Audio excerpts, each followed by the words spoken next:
ஓ, மாணவர்களுக்கு வணக்கம். நான் வரதராஜர். 2026 பொலிட்டிக்கல் சயின்ஸ் எக்ஸாம் எழுத போகிற எங்கள் மாணவர்களுக்கான சுமூலமான வழிகாட்டல் கருத்தரங்கில் நான் நினைக்கிறேன் 8வது வகுப்பில் நாங்கள் இன்றைக்கு இணைந்திருக்கிறோம். செயற்பாடு 4 பார்த்து கொண்டிருக்கிறோம்.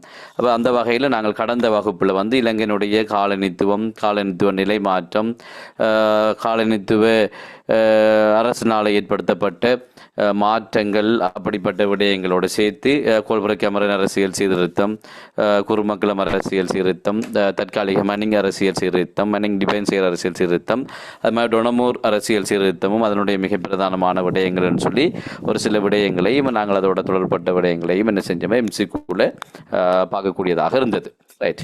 அப்போ அதனுடைய தொடர்ச்சியாக நாங்கள் என்ன செய்வோம்னு சொன்னால், அன்றைக்கும் நாங்கள் இந்த வினாக்களுக்குள்ளே போகிறதுக்கு முதல்ல இந்த 7வது அலகு என இலங்கையினுடைய காலனித்துவ நிலை மாற்றம், அந்த 7வது யூனிட்ல இருக்கின்ற ஒரு மிக பிரதானமான ஒரு பகுதி, அதாவது எங்களுக்கு டொனமூர் அரசியல் சீர்திருத்தம் சொல்கின்ற அந்த மிக பிரதானமான பகுதியை நான் மேலோட்டமாக உங்களுக்கு ஒரு தரம் மீட்டலுக்காக வேண்டி சொல்லிக்கொள்கிறேன். நீங்கள் தேவையானவர்கள் தேவையான விடயங்களை என்ன செய்யலாம், குறிப்பிடுத்திக் கொள்ளக்கூடியதாகவும் இருக்கும். ரைட்.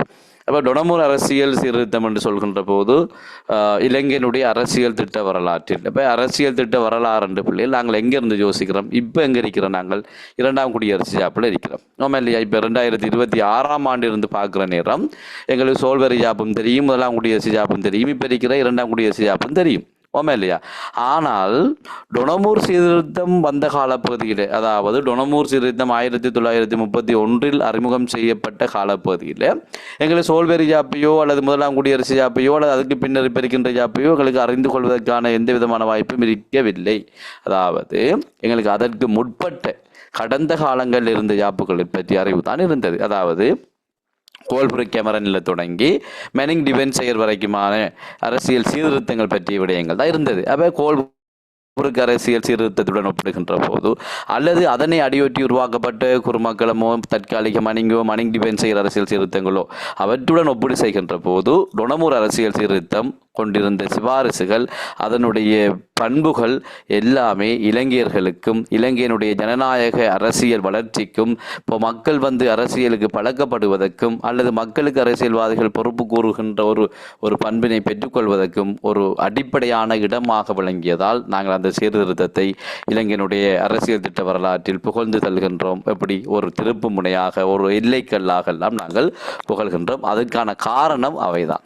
முன்னைய சீர்திருத்தங்களை விட டொனமூர் சீர்திருத்தத்தில் காணப்பட்ட ஒவ்வொரு சிபாரிசுகளும், அந்த சிபாரிசுகள் இலங்கையில் ஏற்படுத்தின தாக்கங்களும், அதாவது அரசியல் ரீதியாக, சமூக ரீதியாக, பொருளாதார ரீதியாக, கட்சிகள் ரீதியாக, சமூக இயக்கங்கள் சார்ந்து, பெண்கள் சார்ந்து அல்லது தொழிலாளர்கள் சார்ந்து, சமூக நலன்கள் சார்ந்து, கிராமப்புறம் சார்ந்து, தொழிலாளர்கள் சார்ந்து என்று சொல்லி பல்வேறு கோணங்களில் மக்கள் மத்தியில் ஒரு ஜனநாயக ரீதியான பாரம்பரியத்தை, அரசியல் கலாச்சாரத்தை உருவாக்குவதற்கு டொனமூர் சீர்திருத்தம் ஒரு அடிப்படையாக அமைந்ததால் நாங்கள் டொனமூர் சீர்திருத்தம் பற்றியும் மிக முதன்மையாக கவனம் செலுத்த வேண்டியிருக்கின்றது. அப்போ அது தொடர்பான ஒரு அறிமுகத்தை நான் உங்களுக்கு சொல்லிக்கொண்டேன். அதே மாதிரி அதில் இருக்கின்ற மிக பிரதானமான சிபாரிசுகளை கொஞ்சம் ஞாபகம் வைத்துக் கொள்ளுங்க. ஒவ்வொரு சிபாரிசுகளையும் ஒரு குறிப்பிட்ட விடயங்களோடு தொடர்படுத்தி அல்லது ஒவ்வொரு சிபாரிசுக்குள்ளேயும் இருக்கின்ற மிக முதன்மையான அடிப்படையான அந்த எண்ணக்கருக்களை அல்லது அதனுடைய விசேட அம்சங்களை ஞாபகம் வச்சு கொண்டிருக்கின்றால் போதும். இப்போ அரச சபை முதலாவது மிக பிரதானமான சிபாரிசு அரச சபை. அப்போ அரச சபை என்று சொல்கிற நேரம் நாங்கள் அதில் எந்த விடயத்தை கூட ஞாபகம் வைத்துக் கொள்ளணும் என்று சொன்னால், டொனமூருக்கு முன்னர் சட்டவாக்க விடயங்களுக்கு பொறுப்பாக அல்லது சட்டவாக்க விடயங்களில் ஆலோசனை வழங்குவதற்காக தொழிற்பட்ட அமைப்புகளில் இருந்து டொனமூரில் உருவாக்கப்பட்ட சட்டசபையான இந்த அரச சபை அல்லது அரசு கழகம், ஸ்டேட் ஆஃப் கவுன்சில்னு சொல்லுவோம். ரைட். இது எவ்வாறு வேறுபடுகின்றது, என்ன முதன்மையை பெறுகின்றது என்றதை ஞாபகம் வச்சுக்கின்ற. சரி. அப்போ அரச சபை பற்றி ஒரு அறிமுகம். இதற்கு முன்னர் இருந்த சீர்திருத்தங்களில் இருந்த அரச சட்ட சபைகளை விட, சட்டவாக்க சபைகளை விட அதிகாரத்திலேயும் பொறுப்பிலேயும் உயர்ந்ததாக இந்த சபை உருவாக்கப்படுகின்றது என்றதை சொல்லுகின்றோம். ரைட். இதனுடைய கட்டமைப்பை சொல்லுகின்ற போது 50 பேர் தேர்தல் மூலமாக தெரிவு செய்யப்பட்டார்கள். 8 பேர் தேர்தல் மூலம் வாக்குகளை பெற்று பிரதிநிதித்துவம் பெற முடியாத சிறுபான்மை சார்பாக நியமனம் செய்யப்பட்டார்கள். 3 பேர் அரச காரியதர்சிகளாக இருந்தார்கள் என்ற விடயத்தை கட்டமைப்புகளாக சொல்லிக்கொள்கிறோம். அவங்களுக்கு 2 அலுவல்கள் வழங்கப்பட்டது. 2 பிரதான கடமைகளை செய்வதற்காக இந்த அரச சபை வடிவமைக்கப்பட்டிருந்தது என்று ஞாபகம் வச்சுக் கொள்ளணும். ஒன்று சட்டத்தை உருவாக்குவது, சட்டத்தை நடைமுறைப்படுத்துவது, அதைத்தான் இரட்டை அலுவல்களை மேற்கொண்டது என்ற சொல்லால் நாங்கள் பயன்படுத்துகிறோம். அவங்களுடைய பதவிக்காலம் 5 ஆண்டுகள் என்று சொல்கின்றோம். இங்கே தான் முதலாக சபாநாயகர் என்ற ஒரு பதவி முதன்மை பெற தொடங்கினது என்ற ஒரு விடயத்தை நாங்கள் ஞாபகம் வைத்துக் கொள்கிறோம். அதோட இந்த அரச சபை பெற்றிருக்கின்ற அதிகாரங்கள் என்று சொல்லி பார்க்கிற நேரம், இதற்கு முன்னர் இருந்த சீர்திருத்தங்களில் இருந்து சட்டசபைகளை விட அதிகாரத்தில் உயர்வாக அவர்கள் ஒரு போக்கை வெளிப்படுத்தினாலும் முழுமையான சட்டவாக்க அதிகாரங்களை இவர்களால் அனுபவிக்க முடியவில்லை என்ற விடயத்தை சொன்னீங்கன்னால் போதும். 2வது நிறைவேற்றுக்குழு முறை. அப்ப நிறைவேற்றுக்குழு முறை என்றது என்ன? டொனமர் குழுவினர்கள் இலங்கையில் ஆய்வுகளை மேற்கொண்ட போது, பல்வேறு கருத்துக்களை பெற்ற போது, கருத்து கணிப்புகளை நடத்தின போது, இலங்கை தலைவர்கள், அரசியல்வாதிகள் அரசியலில் ஈடுபடுவதற்கு ஆர்வமாக இருந்தார்கள். ஆனால் அதுக்கான பயிற்சிகள் வழங்கப்படவில்லை. அவை இலங்கை தலைவர்கள் பயிற்சிகளையும் வழங்க வேண்டும். அவங்களுடைய அரசியல் அபிலாசைகளுக்கு, அவங்களுடைய அந்த செயற்படுத்திறனுக்கு வாய்ப்பை வழங்க வேண்டும் என்ற நோக்கத்தில் உருவாக்கப்பட்டதான் இந்த நிறைவேற்று குழு முறை. அது தொடர்பாக ஒரு அறிமுகத்தை சொல்லிக் கொள்றீங்க. அப்போ இலங்கையர்கள் கேட்டாங்க மந்திரி சபை ஆட்சி தாங்கன்னு சொல்லி. ஆனால் மந்திரி சபை ஆட்சி முறை நடைமுறைப்படுத்த வேண்டுமாக இருந்தால் அரசியல் கட்சிகள் வளர்ச்சி அடைந்திருக்கணும். ஆனால் இலங்கையில் எந்த ஒரு அரசியல் கட்சியும் அந்த நேரம் தோற்றம் பெறவில்லை. அப்போ அரசியல் கட்சி தோற்றம் பெறாத சூழ்நிலையில் இலங்கையர்களுக்கு பயிற்சி வழங்க வேண்டும் என்பதற்காக உருவாக்கப்பட்ட ஒரு சீர்திருத்தமாக, ஒரு சிபாரிசாக நிறைவேற்றுக்குழு முறையை நீங்கள் அடையாளம் செய்து கொள்ளலாம். அதனுடைய கட்டமைப்பை ஞாபகம் வைத்துக் கொள்ளலாம். 61 பேர் இருப்பார்கள். ரைட். இந்த நிர்வாக குழு முறையில், அதாவது அரச சபையிலிருந்து 61 பேரில் 3 காரியதரிசிகளும் சபாநாயகரும் தவிர்ந்த 57 பேர். ரைட். 3 காரியதரிசிகளும் சபாநாயகரும் தவிர்ந்த 57 பேர் 7 நிர்வாக குழுக்களாக பிரிந்து கொள்வார்கள். உங்களுக்கு தெரியும், அதில் உள்ளூராட்சி, உள்நாட்டு அலுவல்கள், சுகாதாரம், போக்குவரத்து, கல்வி, விவசாயம், கைத்தொழில், வர்த்தகம் இப்படின்னு சொன்ன நிர்வாக குழுக்களாக இருந்தால், ஒவ்வொரு நிர்வாக குழுக்களும் தத்தம் நிர்வாக குழுக்கள் தொடர்பான விடயங்கள் இருக்கின்ற விடயங்களை கண்காணித்தார்கள், மேற்பார்வை செய்தார்கள், அபிவிருத்தி திட்டங்களை திட்டமிட்டார்கள், தனி வரவு செலவு திட்டங்களை தயாரித்தார்கள், அரச சபையில் கொண்டு வந்து அனுமதியை பெற்று அமைச்சரவை கூடாக நடைமுறைப்படுத்துகின்ற ஏற்பாடுகளை செய்தார்கள். ரைட். அந்த விடயத்தை ஞாபகம் வச்சுக் கொள்றேன். அப்போ 3வது சிபாரிசு என்ன ஞாபகம் வரணும் என்றால், இந்த நிறைவேற்று குழுக்களுடைய 7 தலைவர்களும் 3 காரியதர்சிகளையும் கொண்டதாக வடிவமைக்கப்பட்ட மற்ற சிபாரிசு அமைச்சரவை. அப்போ அமைச்சரவையினுடைய கட்டமைப்பு என்ற நேரம் 10 பேர் இருந்தார்கள். அதனுடைய தலைவர் பிரதம செயலாளராக காணப்பட்டார் என்ற விடயத்தை நீங்கள் இந்த இடத்தை ஞாபகம் வச்சுக் கொள்ளணும். அதோட இலங்கையினுடைய வரலாற்றிலேயே முதலாக அமைச்சரவை என்கின்ற அந்த ஒரு விடயம் உருவாக்கப்பட்டது டொனமூர் சீர்திருத்தத்தில் தான். இருந்தும் அது உண்மையான ஒரு அமைச்சரவையாக தொழிற்பட்டதான்னு சொல்லி கேட்டால் இல்லைன்னு சொல்கிறோம். ஏனென்னு சொன்னால் கேபினட் அந்தஸ்துடைய அமைச்சரவை என்பது அரசியல் கட்சிகளின் அடிப்படையில் உருவாக்கப்படணும்.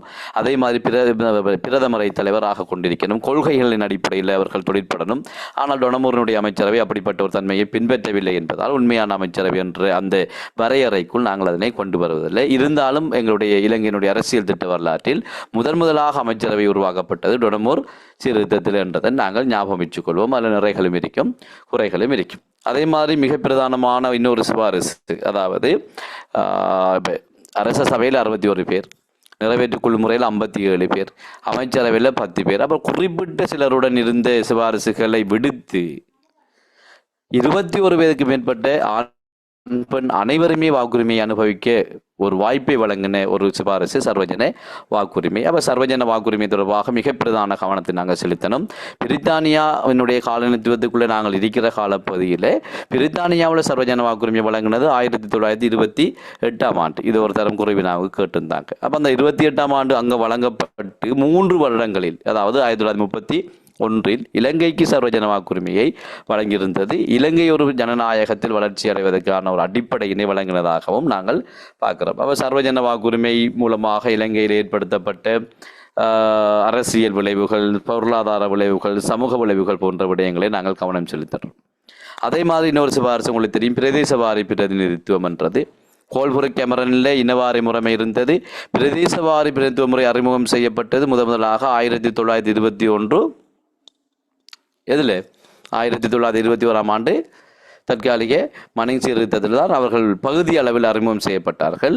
ஆனால் டொடமூர் சீர்திருத்தத்தில் இனவாரி முழுமையாக நீக்கப்படுகின்றது, பிரதேசவாரி முழுமையாக அறிமுகம் செய்யப்பட்டது. இந்த விடயங்கள் ஞாபகம் வைக்கப்பட்டால் போதும். இந்த முறை, இந்த தேர்தல் முறை மேல்தான் இலங்கையை 50ஆக பிரித்து 50 மாகாணங்களாக பிரித்து 50 மாகாணங்களிலும் இருந்து 50 தொகுதிகளிலும் இருந்து 50 பேர் தேர்தல் மூலமாக என்ன செய்யப்பட்டார்கள், தெரிவு செய்யப்பட்டார்கள் என்ற ஒரு விஷயத்தை ஞாபகம் வச்சுக்கொள்ளணும். அதே மாதிரி தேசாதிபதி என்கின்ற டொடமூர் சீர்திருத்தத்தினுடைய அடிப்படை நிர்வாகி, மைய நிர்வாகியாக அஜ்ஜானியாக திகழ்ந்த ஒருவர் இருந்தார்.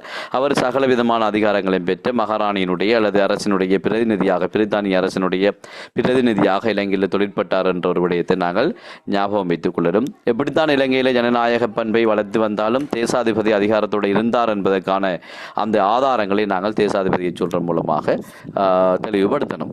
அதே நேரம் டொடமூர் சீர்திருத்தத்தில் 3 அரசு செயலாளர்கள் இருந்தார்கள். குருவினாவுக்கு கேட்கிற கேள்விகள்: பிரதம செயலாளர், நிதி செயலாளர், பினான்ஸுக்கு பொறுப்பான நிதி செயலாளர், சட்டத்துக்கும் நீதிக்கும் ஜுடிஷியல் ரைட் எப்பவும் ஒருவர் தான் இருப்பார். அப்போ சட்ட செயலாளர் அல்லது காரியதரிசி என்கின்ற அந்த விடயத்தை நாங்கள் என்ன செய்யறோம்னு சொன்னால் ஞாபகம் வைத்துக் கொண்டோம்னால் ரைட். அது மாதிரி டொடமூர் சீர்திருத்தத்தில் பிள்ளைகள் பொது சேவைகள் ஆணைக்குழு என்றொன்று முதலாக உருவாக்கப்பட்டது. கொமிஷன் சொல்லுவாங்க. டொடமூரில் உருவாக்கப்பட்ட ஒரு கொமிஷன் என்ற ஒரு விஷயமும் இங்கே முதலாக உருவாக்கப்பட்டிருந்த ஒரு முக்கியமான ஒரு போக்கை நாங்கள் காணக்கூடியதாக இருக்குது. அந்த விடயத்தையும் ஞாபகம் வச்சுக்கொண்டு அவங்களுடைய வேலை என்னன்னு சொன்னால் உங்களுக்கு தெரியும், அரசாங்க உத்தியோகத்தர்களுடைய பதவி நியமனம், இடமாற்றம், அந்த விடயங்களில் ஆலோசனை வழங்குகின்ற ஒரு அமைப்பாக அவர்கள் காணப்பட்டார்கள்.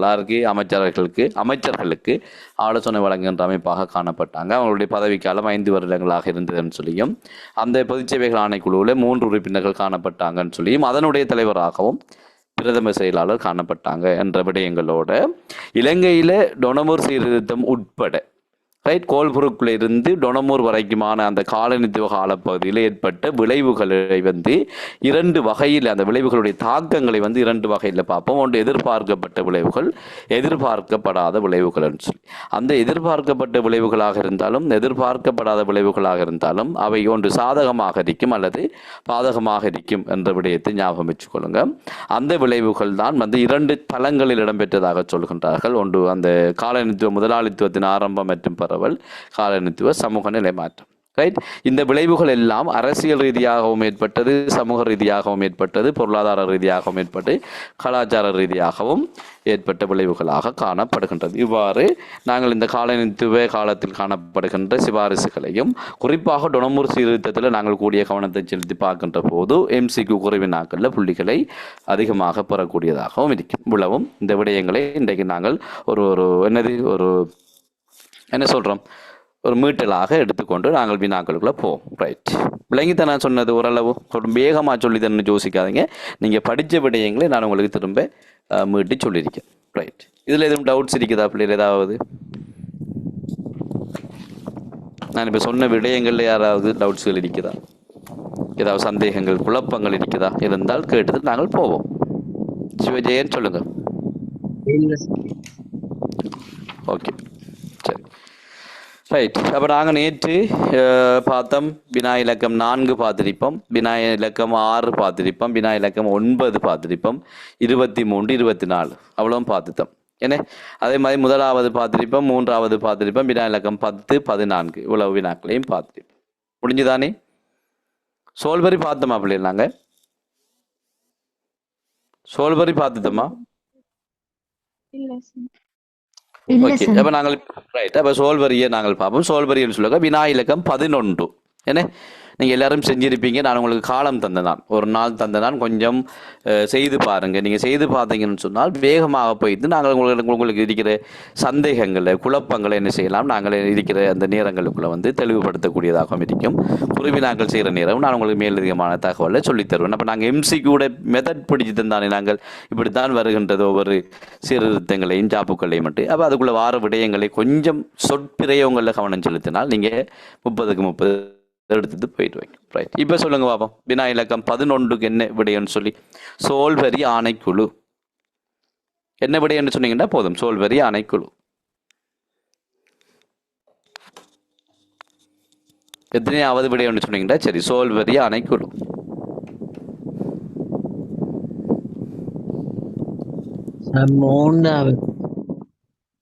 ஓகே. வேற விடைகள்?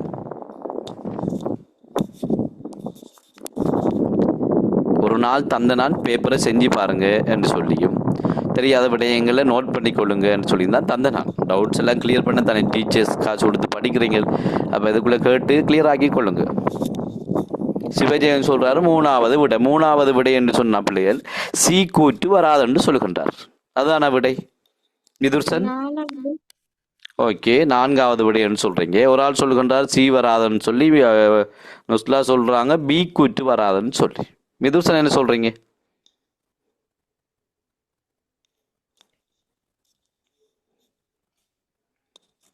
ரைட். அப்போ 2 விடைகள் இருக்குது பாருங்களா, 2 விடைகள் இருக்குது. ஒவ்வொரு ஆளாக டாப் கூப்பிட்ற மாதிரி கூப்பிட்டு கேட்டுக்கொண்டு இருக்கல தானே, நீங்கள் சொன்னீங்கன்னா ஓகே ரைட்.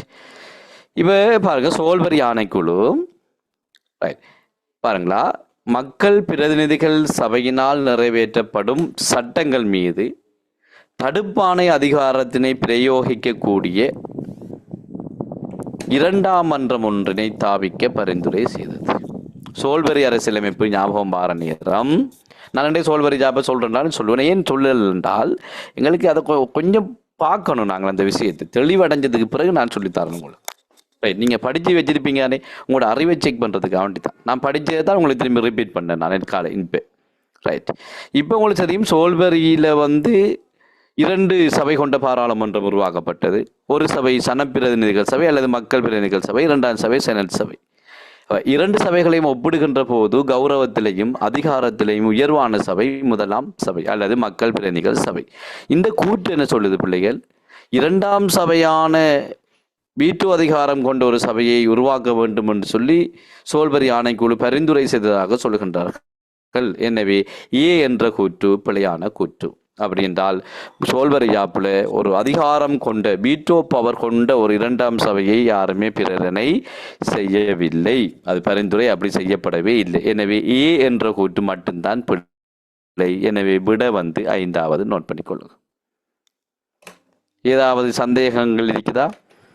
பி கூற்று ஏன் சரியன்னு சொல்லி சொல்றோம் பாருங்க. பாதுகாப்பு மற்றும் வெளிவிவகாரம் போன்ற பதவிகளை பிரதமர் வைத்திருக்க வேண்டும் என பரிந்துரை செய்த பிரதமர்கிட்ட இருக்கணும்னு சொன்னாங்க. அதாவது வெளிவிவகாரம் பாதுகாப்பு பிரித்தானியாட்ட இருந்தாலும், 1ஆம் குடியரசு யாப்பு வரும் வரை பிரித்தானியாட்ட இருந்தாலும், சுதந்திரம் அடைந்த நாடு என்ற வகையில பிரதமர் அந்த அதிகாரங்களை நடைமுறைப்படுத்த வேண்டும் என்கின்ற ஒரு விடயம் இங்கு காணப்பட்டது. அதனால அந்த கூற்று சரி. ரைட், 3 உறுப்பினர்களை கொண்ட பொதுச்சேவை ஆணைக்குழு ஒன்றனே பரிந்துரை செய்தது. சரியானே? அது அந்த டொடமூரில் இருந்தது, அப்படியே வருகின்றது. அங்கத்தவர் தேர்தல் தொகுதிகளை பரிந்துரை செய்தது. அப்படின்னா தேர்தல் தொகுதியில் 2 அங்கத்தவர் கொண்ட தேர்தல் தொகுதிகளும் இருந்தது, 1 அங்கத்தவர் கொண்ட தேர்தல் தொகுதியும் இருந்தது, பல அங்கத்தவர் கொண்ட தேர்தல் தொகுதியும் இருந்தது. எனவே அங்கத்தவர் தேர்தல் தொகுதிகளை பரிந்துரை செய்தது. அதுவும் சரி. ஒரு நீதி சேவை ஆணைக்குழுவினை பரிந்துரை செய்தது. பொதுச் சேவைகள் இருந்த மாதிரி நீதி சேவை ஆணைக்குழு ஒன்றினையும் சோல்வரி ஜாப்பு கொண்டிருந்தது. இப்போ உங்களுக்கு இதில் என்ன பிள்ளைகள் உங்களுக்கு பிரச்சனை? ஏ கூற்று மட்டும்தான் பிள்ளை, மற்ற எல்லாமே சரி. அப்போ BCDE என்கின்ற 4 கூற்றுகளும் சரி என்பதால் விடை 5வதாக வரும். இப்படி ஒரு கேள்வி செஞ்சு பார்க்கலையா நீங்கள் யாரும் இது வரைக்கும்? இந்த கேள்வியை நோட் பண்ணுங்க. 2025ஆம் ஆண்டு ரைட், 2025ஆம் ஆண்டு இந்த கேள்வி வந்திருக்குது. 2025ஆம் ஆண்டு வெயிட் பண்ணுங்க சொல்றேன், 23வது கேள்வியாக வந்திருக்கு. ரைட், 2025ஆம் ஆண்டு, அதாவது போன வருஷம் 23வது வினாவாக வந்திருக்கு. ரைட், அடுத்த வினா பார்க்கணும் நாங்கள். வினா இலக்கம் 12. யாரு ஸ்கிரீன்ல கீறுறது? ஸ்க்ரீனில் கீறால் அழிச்சு விடுங்க, கீற நீங்களே அழிச்சு விடுங்க ஸ்க்ரீனில். ரைட் ரைட் 12வதுக்கு என்ன விடைன்னு சொல்லுங்க. 12வது இலங்கையின் 1947-48ஆம் ஆண்டு சோல்வரி அரசியலமைப்பில் இருந்து வேறுபட்ட முதலாம் குடியரசு, அதாவது 1972ஆம் ஆண்டு அரசியலமைப்பு கொண்டிருந்த முக்கிய பண்புகள். அப்போ என்ன சொல்றாங்க? சோல்வரி யாப்புல இல்லாத 1ஆம் குடியரசு ஜாப்பில் புதிதாக கொண்டு வரப்பட்ட சிபாரசுகள் அல்லது பண்புகளை பற்றி கேட்குறாங்க. அப்படி என்றால் இதுக்கு வேறொரு வகையில் எப்படி கேட்கலாம்? 1ஆம் குடியரசு ஜாப்பினுடைய புதிய விடயங்கள் அல்லது 1ஆம் குடியரசு ஜாப்பில் மட்டும் காணக்கூடிய புதிய பண்புகள் என்று சொல்ற ஒரு தலைப்பு தான் இது. இதுக்கு என்ன விடை? எத்தனையாவது விடைன்னு சொல்றீங்க? ஓகே, என்ன விடை சொல்றீங்க? 4வது. இன்னொரு ஆள் சொன்னீங்க, இன்னொரு விடை சொன்னீங்க.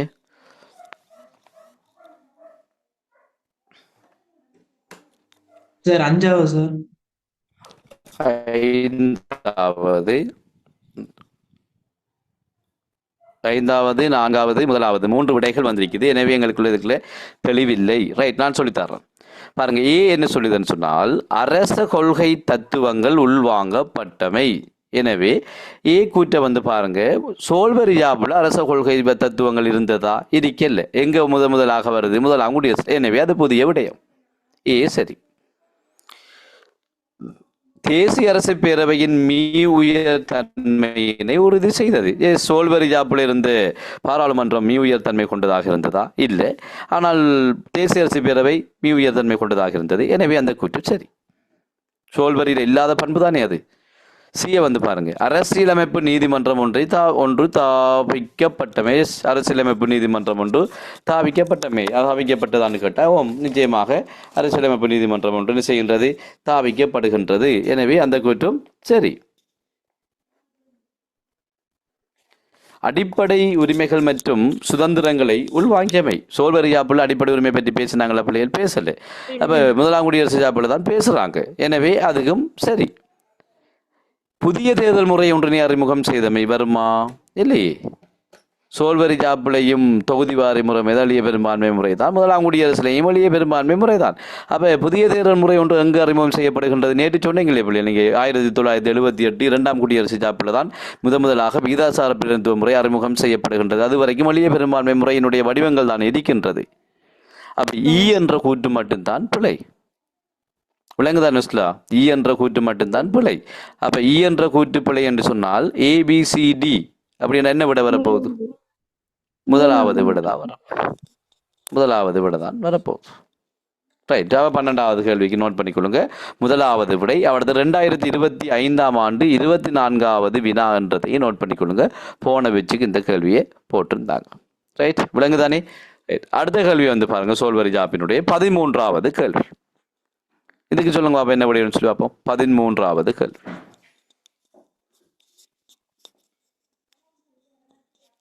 சோல்வரி ஜாப்பினுடைய ஒரு வினா.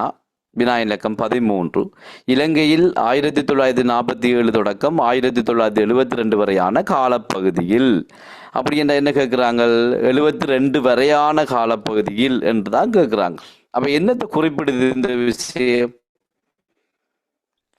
எந்த காலப்பகுதியை சொல்றாங்க? சோல்வரி அரசியலமைப்பை சொல்றாங்க. ரைட், அதை ஞாபகம் வச்சுக்கொண்டீங்களா? சரி. பாருங்க, பிரித்தானிய முடி அரசின் தலைவராக காணப்பட்டார். சரியா பிள்ளையா? சரி. அவருடைய பிரதிநிதி தான் யார் இலங்கையில? அவருடைய பிரதிநிதி தான் யார் இலங்கையில? மகாதேசாதிபதியாக காணப்பட்டார். தேசாதிபதி என்ற பிள்ளை நுஸ்லா, மகாதேசாதிபதி என்று எழுதணும். விளங்குதா? அறகுறையாக எழுதக்கூடாது. குறைவினா எல்லாம் தேசாதிபதி என்றால் டொனமூர் வரைக்கும் தான் நீங்க பயன்படுத்தலாம். சோல்வரி வந்துச்சு என்றால் அவருடைய பெயர் என்னவாக மாறிவிடும்?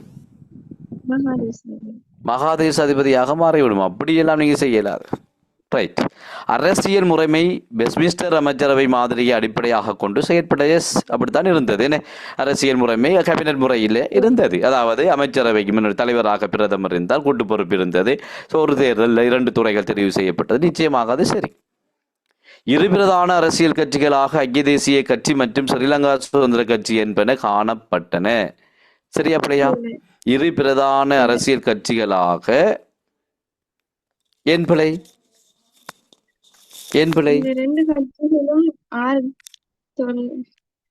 கொஞ்சம் சத்தமா கதைக்கணும். எது 1977? இந்த 2 கட்சிகளும் தோற்றம் பெற்றது. இங்க கூற்று என்ன சொல்றாங்க? எம்சிக்கு வாசிக்கிற நேரம் கூற்றுல இருக்கிறது மட்டும்தான் நீங்க வாசிக்கணும். நீங்க கற்பனை பண்ணிக்கொண்டு ஒரு விஷயத்தை யோசிக்க கூடாது. கூற்று என்ன சொல்லுது? இரு பிரதான அரசியல் கட்சிகளாக ஐக்கிய தேசிய கட்சி மற்றும் ஸ்ரீலங்கா சுதந்திர கட்சி என்பன காணப்பட்டன. ஐக்கிய தேசிய கட்சி எப்ப தோற்றம் பெற்றது? 1946. ஸ்ரீலங்கா சுதந்திர கட்சி எப்ப தோற்றம் பெற்றது? 1951. எனவே 13வது கேள்வி. 13வது கேள்வி.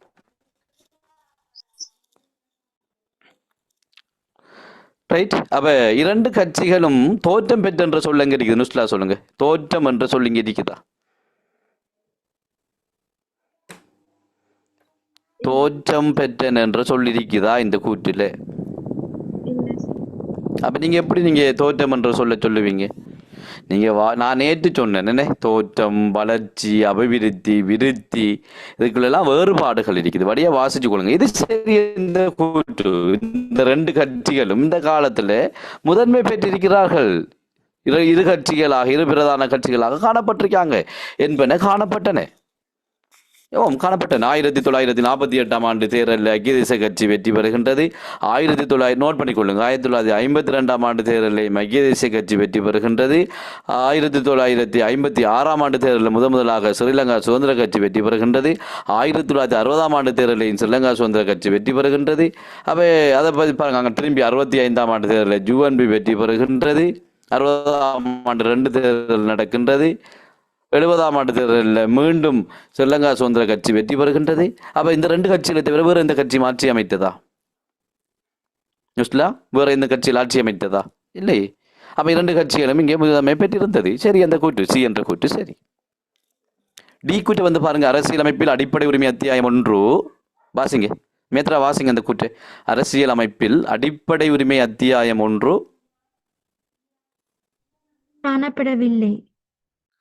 காணப்படவில்லை. அப்ப டி என்ற கூற்று வருமா வராதா? வரும். எப்படி வரும்? 72ல தானே அரசியல் அடிப்படை உரிமை அத்தியாயம் 1 வருது. இவங்க 72 பற்றி சொல்லலையே. காலப்பகுதியில் என்று சொல்றாங்க. எதை பிள்ளை சொல்றாங்க? சோல்வரி ஜாப்புல அடிப்படை உரிமை அத்தியாயம் 1 இருந்ததா? இல்ல. இல்ல சார். அப்ப காணப்படவில்லை என்றது சரியா பிள்ளையா? சரி. சரி, அந்த கூற்று காணப்படவில்லை என்றது சரி. ஏனென்றா முதலாம் குடியரசு ஜாப் 72ல தான் அத்தியாயம் காணப்படுது. அவங்க 72 பற்றி பேசல. 72க்கு இடையில தான் பேசுறாங்க. 47ல இருந்து 72 வரைக்கும் பேசுறாங்க. ரைட். இப்போ நான் நேற்று ஒரு விடயம் சொன்னேன் நான் உங்களுக்கு. கண்டியும் கலம்புளையும் இருந்து கண்டியிலிருந்து பயணம் செய்த ஒரு பஸ் வண்டி கொழும்பு போகுதுன்னு சொன்னால் இடையில விபத்துக்கு உள்ளாகுது. ரைட். இடையில ஒரு இடத்த விபத்துக்கு உள்ளாகுதுன்னு சொன்னால் இடையில ஒரு ஊருன்னு சொல்லுங்களேன். கண்டிக்கும் கொழும்புக்கும் இடையில இருக்கிற ஊர்ற பேர் உண்டு யாருக்காவது தெரிஞ்சாக்கள்? கண்டிக்கும் கொழும்புக்கும் இடையில இருக்கிற ஒரு ஊர்ற பேருன்னு சொல்லுங்களேன் பிள்ளைகள். மாவன சார். மாவநிலையில விபத்துக்கு உள்ளாகுதுன்னு சொன்னால் இப்ப மாவநிலையில விபத்துக்கு உள்ளாகுதுன்னு சொல்ற அர்த்தம் கண்டியில விபத்துக்கு ஆக்சிடென்ட் பட்டிருக்கேன் வருமா, அல்லது கொழும்புல ஆக்சிடென்ட் ஆயிருக்குன்னு சொல்லி வருமா? ரெண்டும் வராது. ரெண்டுக்கும் இடையில தான். அதே மாதிரி 47க்கும் 72க்கும் இடையிலன்னு சொன்னால் 47 வரப்போறது இல்லை, 72 வரப்போறது. அதுக்கு இடைப்பட்ட காலப்பகுதியில் தான் வரப்போகுது. 72ல தானே முதலாம் குடியரசு ஜாப்பு 5ஆம் மாதம் 22ஆம் ஆண்டு கொண்டு வரப்பட்டு இலங்கை குடியரசாக மாற்றம் அடைகின்றது. அந்த குடியரசு ஜாப்பில் தானே அடிப்படை உரிமைகள் அத்தியாயம் என்ற விடயம் முதலாக இலங்கையில் உருவாக்கப்படுகின்றது. எனவே டி என்ற கூற்று 1 காணப்படவில்லை என்று சொன்னதால சரி. காணப்பட்டதா? இல்லை, காணப்படல. சரி, காணப்படவில்லை என்றது. அப்ப என்ன கூற்று பிழையாக இருக்கணும்?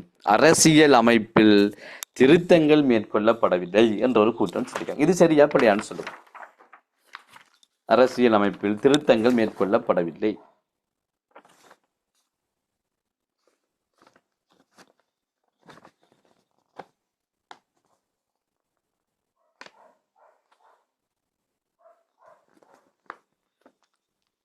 சரியா பிள்ளையான்னு சொல்லுங்களேன் பிள்ளை. அரசியல் அமைப்பில் திருத்தங்கள் மேற்கொள்ளப்படவில்லை.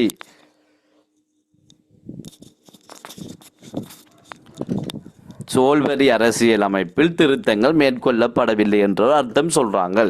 இது சரியா பிள்ளையா? 4 கூற்றும் ஏபிசிடி என்ற 4 கூற்றும் சரி என்று சொல்றேன். எனவே ஈ கூற்று நிச்சயமாக என்னவா இருக்கணும்? பிழையாக இருக்கணும். ஆனா உங்களுக்கு இதுக்கான ஆதாரங்கள் தெரியுமா? யாருக்காவது இதில் இருக்கிறார்களுக்கு, இதில் இருக்கிற மாணவர்களுக்கு தெரியுமா திருத்தங்கள் மேற்கொள்ளப்பட்டதா இல்லையான்னு சொல்லி? நிச்சயமாக மேற்கொள்ளப்படவில்லை என்றது பிழை என்றால் அங்க என்ன நடந்திருக்கணும்? திருத்தங்கள் திருத்தங்கள் மேற்கொள்ளப்பட்டிருக்கணும். என்ன ஆதாரம் உங்களுக்கு தெரியும்? சொல்லுங்க பாப்போம். திருத்தங்கள் மேற்கொள்ளப்பட்டதுக்கு ஆதாரம் சொல்லுங்க பாப்போம். சும்மா சொல்லுங்களேன். செனட் சபை இல்லாது ஒழிக்கப்பட்டது. எப்ப செனட் சபை இல்லாது ஒழிக்கப்பட்டது? சொல்லுங்க பாப்போம். செனட் சபை எப்போது இல்லாது ஒழிக்கப்பட்டது? சோல்வரி அரசியலமைப்பில் கொண்டு வரப்பட்ட 1971 ஆண்டு கொண்டு வரப்பட்ட திருத்தத்தின் மூலமாக செனட் சபை இல்லாது ஒழிக்கப்பட்டது. எனவே 72க்கு முதல் தானே 71 இப்படி திருத்தங்கள் கொண்டு வரப்பட்டு பெருமதியான சிபாரசு கூட இலங்கையில் உருவாக்கப்பட்ட ஒரு புதிய சிபாரசு 2ஆம் மன்றம் செனட் சபையே இல்லாது செய்யப்பட்டது 1971 ஆண்டு. அதாவது சோல்வரி ஜாப்பு இல்லாமல் போவதற்கு முன்னரே சோல்வரி ஜாப்பில் இருந்த செனட் சபையை சோல்வரி ஜாப்பில் கொண்டு வரப்பட்ட திருத்தம் இல்லாமல் செய்தது. இது ஒரு ஆதாரம், ஞாபகம் வச்சுக்கொள்ளுங்க, எழுதியும் வச்சுக்கொள்ளுங்க. ரைட். இதெல்லாம் ஆழமாக படிக்கலன்னு சொன்னால் எப்படி எங்களால் இதுக்கான கேள்வியில் நாங்கள் செய்து 30 எடுக்கிற அடிக்கலாம். ரைட். 15ஆவதுக்கு என்ன விடைன்னு சொல்லுங்க. அடுத்தது 15ஆவது 13ஆவதுக்கு முதலாவது விட. ஓகே,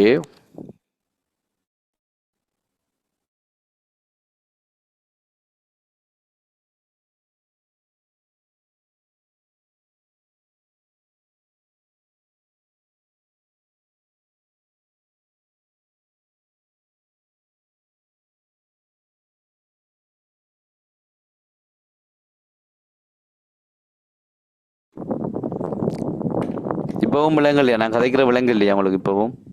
இப்ப விளங்குது சார். இன்றைய கொஞ்சம் கவரேஜ் பிரச்சனையாக இருக்குது. கொஞ்சம் அப்படின்னா உடனே சொல்லிக்கொள்ளுங்க. ரைட். அப்போ நோட் பண்ணுங்க. 13ஆவது வினா 2025ஆம் ஆண்டு 25ஆவது வினாவாக வந்திருக்கு. சரிதானே? ரைட். இப்போ 15ஆவது வினாக்கு சொல்லுங்க. வினா இலக்கம் 15. அதுக்கும் சோல்வரி ஜாப்பு தொடர்பான ஒரு கேள்வி. இலங்கையின் சோல்வரி அரசியலமைப்பின் விசேட பண்புகளாக காணப்பட்டவை எவை? என்ன விடை? 4வது.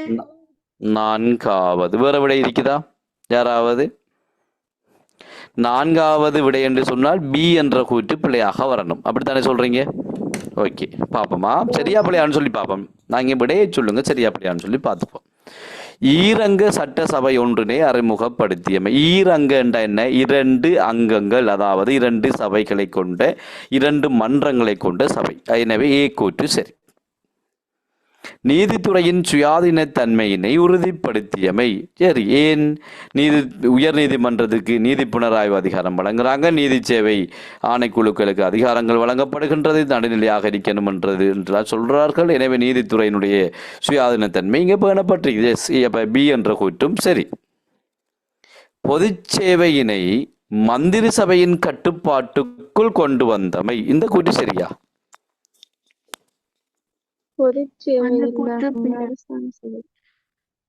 விலங்கல வடியா சொல்லுங்க.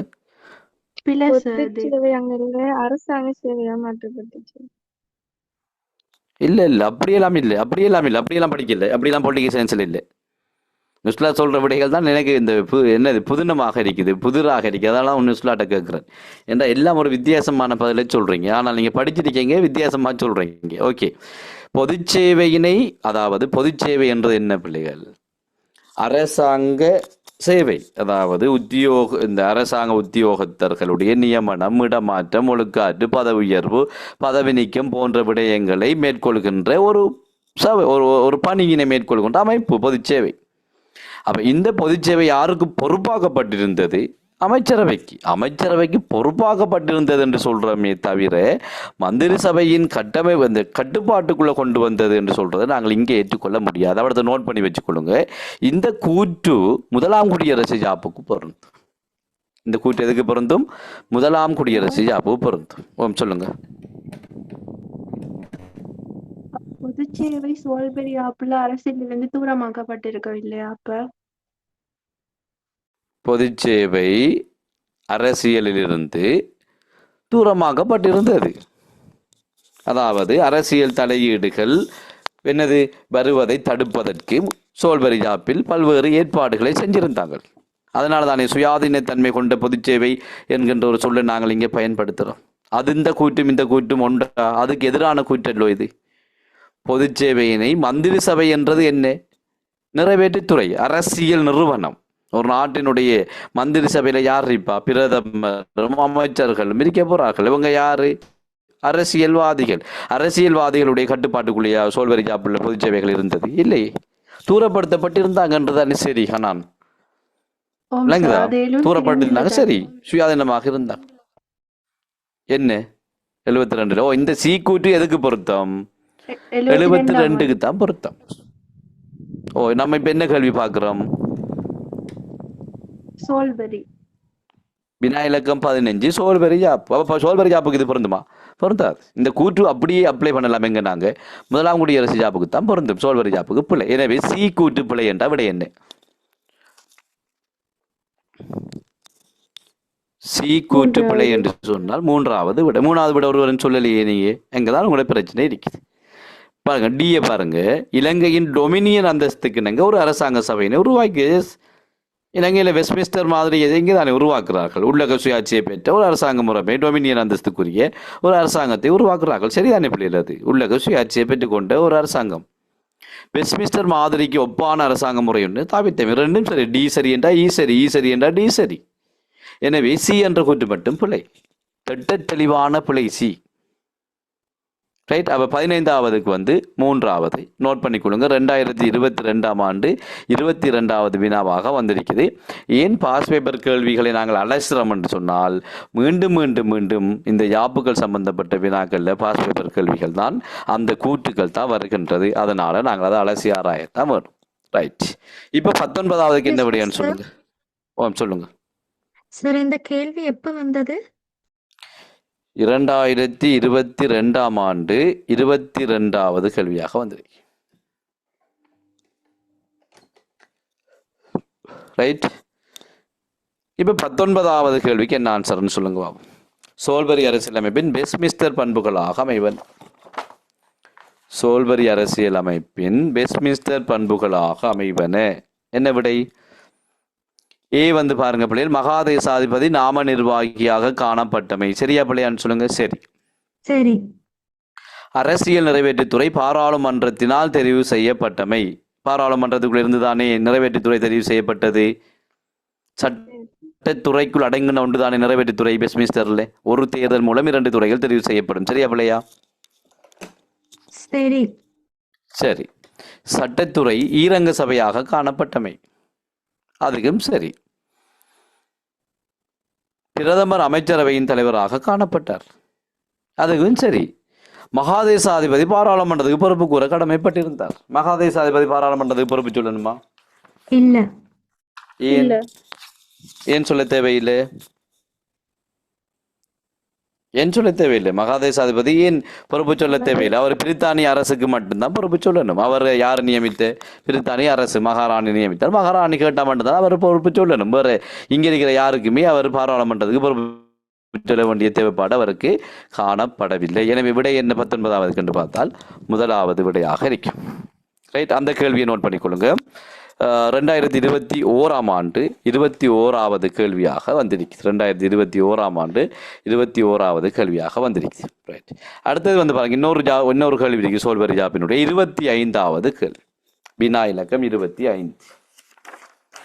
இப்ப பாருங்க 25வது கேள்வி.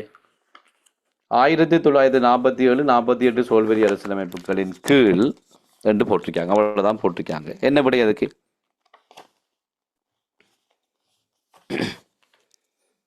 செனட் சபையின் சகல உறுப்பினர்களதும் பதவிக்காலம் ஒரே நேரத்தில் முடிவுறுவதில்லை. சரியா பிள்ளையா?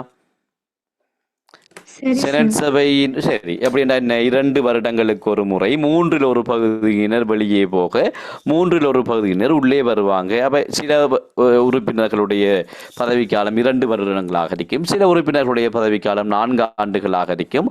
ஆகக்கூடியது 3வது முறையும் இருந்து வெளியேறுகின்றவருடைய பதவிக்காலம் 6 வருடங்களாக இருக்கும். எனவே ஒரே நேரத்தில் முடிவுறவில்லை என்றது சரி. மகாதேசாதிபதியின் பதவிக்காலம் திட்டவட்டமான காலப்பகுதிக்கு வரையறுக்கப்பட்டிருக்கவில்லை. திட்டவட்டமாக வரையறுக்கப்படவில்லை. ஆனால் 5 வருடங்களுக்கு ஒரு முறை அவரை தொடர்ச்சியாக வைத்திருப்பதா இல்லையான்னு சொல்லி அங்கே வந்து என்ன செய்வார் கண்டால் கலந்துரையாடப்படும். ஏனென்றால் மகாதேசாதிபதியை நியமனம் செய்கின்ற பொறுப்பு எனது பிரித்தானியாவினுடைய முடியிடம் காணப்பட்டது. எனவே வரையறுக்கப்பட்டிருக்கவில்லை என்றது சரி. சியை வந்து பாருங்க, மகாதேசாதிபதியின் செயற்பாடுகளை எந்த ஒரு நீதிமன்றிலும் சவாலுக்குட்படுத்த முடியாதிருந்தது. ஏன் அவர் ஒரு நாம நிர்வாகி என்றதோட அவர் இங்கே இலங்கை பாராளுமன்ற உறுப்பினரோ அல்லது பாராளுமன்றத்தால் தெரிவு செய்யப்பட்டவரோ அல்லது பாராளுமன்றத்துக்கு பெரும்பான்மை பெற்றவருமே இல்லை என்பதால் அவருடைய செயற்பாடுகள் தொடர்பாக செயற்படுத்த முடியாது நீதிமன்றத்தில். அவர் பிரித்தானியானுடைய முடியினுடைய பிரதிநிதி என்ற ஒரு விடயம் இங்கே இருந்து நாம நிர்வாகி என்ற ஒரு விடயம் இருந்ததால் அந்த கூற்றும் சரி. டியை பாருங்க, அமைச்சரவையின் கூட்டு பொறுப்பு தத்துவம் என்னவாம்? அமைச்சரவையின் கூட்டு பொறுப்பு தத்துவம் ஏற்றுக்கொள்ளப்பட்டிருக்கவில்லை என்றது பிழை. ஏனென்றால் கேபினட் முறைமையினுடைய அடிப்படை கருத்து தத்துவம் சித்தாந்தம் கூட்டு பொறுப்பு. எனவே சோல்வரி ஜாப்பிலையும் முதலாம் குடியரசு ஜாப்பிலையும் அரசாங்கத்தினுடைய கூட்டு பொறுப்பு அமைச்சரவையினுடைய கூட்டு பொறுப்பு அந்த கலெக்டிவ் ரெஸ்பான்சிபிலிட்டின்னு சொல்லும் தானே, அது மிக பிரதானமான ஒரு விடயம். எனவே டி என்ற கூட்டு பிழை என்பதால் விடை இரண்டாவதாக காணப்படும். ரைட். அப்போ இதோட சோல்வரி யாப்பு தொடர்பான விடயங்கள் என்ன செய்யுதுன்னு சொன்னால் எம்சிக்யூவில் நிறைவடையுது. இப்போ நாங்கள் என்ன செய்ய போகிறோம், சோல்வரி ஜாப்பு தொடர்பாகவும் நான் உங்களுக்கு திரும்ப ஒரு தரம் தெளிவுபடுத்த வேண்டிய தேவை இருக்குது. நான் உங்களுக்கு அடுத்த கிளாஸில் அது தொடர்பாக கிளியர் பண்ணுவேன். இப்போ நீங்கள் குருவினாக்குள்ளே வாங்க. நான் நினைக்கிறேன் கட்டிக்கார பிள்ளைகள்ன்றதால் எல்லாருமே குருவினாக்கள் எழுதியிருப்பீங்க. அதை கொஞ்சம் பார்த்துக்கொள்வோம். குருவினாவையும் சேர்த்து பார்த்துட்டு போனோம்னா தான் உங்களுக்கு கொஞ்சம் தெளிவும் கிடைக்கும்னு நினைக்கிறேன். ரைட். இப்போ பாருங்க பிள்ளைகள், முதலாவது குருவினா. எல்லாரும் கையிலையும் டியூட்ஸ் இருக்கு நினைக்கிறேன். குருவினாக்குவாங்க. முதலாவது குருவினாவை பாருங்க. காலனித்துவத்தை உருவாக்குவதற்கு இரு வழிமுறைகள் காணப்படுகின்றன. அவ்விரு வழிமுறைகளை குறிப்பிடுக. யாராவது ஆன்சர் பண்றீங்களா? யாருக்காவது இதுக்கான விடை தெரியுமா? காலனித்துவத்தை ஓகே சொல்லுங்க. முதலாவது காலனித்துவத்தை ஒரு புதிய நிலப்பரப்பை ஒன்றினை கண்டுபிடித்து அதனுள் தமது தாய் நாட்டினுடைய அரசியலமைப்புகளை செலுத்துவதன் மூலமாக காலனித்துவத்திற்கு உட்படுத்த முடியும்.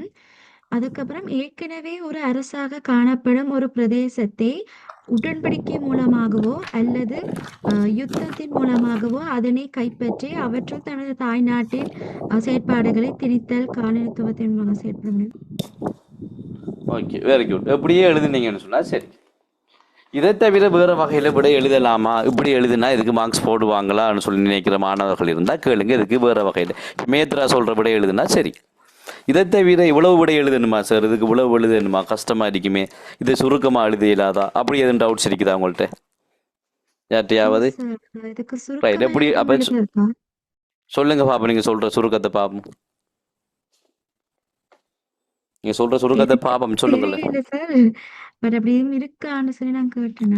இல்ல நான் என்ன சொல்றேன், நீங்க ஆன்சர் சொன்னா தான் அது எழுத இயலுமா இல்லையான்னு நான் சொல்லுவேன். இப்ப நீங்க சொல்றதை நான் கற்பனையில நினைக்க இயலுமா? நீங்க என்ன சொல்ல போறீங்கன்னு சொல்லி நான் சொல்லிடலுமா? இல்லை தானே. இந்த வினா இந்த கேள்வி ஃபைனல் எக்ஸாமுக்கு 2 வருடங்களில் குருவினாக்களாக வந்திருக்குது. எனக்கு ஞாபகம் இருக்குது என்ற கையில் மற்ற இது இல்லை இப்போ நோட் பண்ணது. 2023ஆம் ஆண்டு 41வது கேள்வியாகவும் வந்திருக்குது. 2019ஆம் ஆண்டோ 20ஆம் ஆண்டும் ஒரு கேள்வியாக வந்திருக்குது. 2 வருஷமும் அவர்கள் முழுமையான விடையைத்தான் கொடுத்திருந்தார்கள். மாணவர்களும் முழுமையான விடையை எழுதியிருந்தாங்க. எனவே நீங்களும் எழுதி கொள்ளுங்க. ரைட். சில பரீட்சார்த்திகள் எழுதியிருந்தாங்க, திரு நேரம் ஞாபகம் இருந்துச்சு.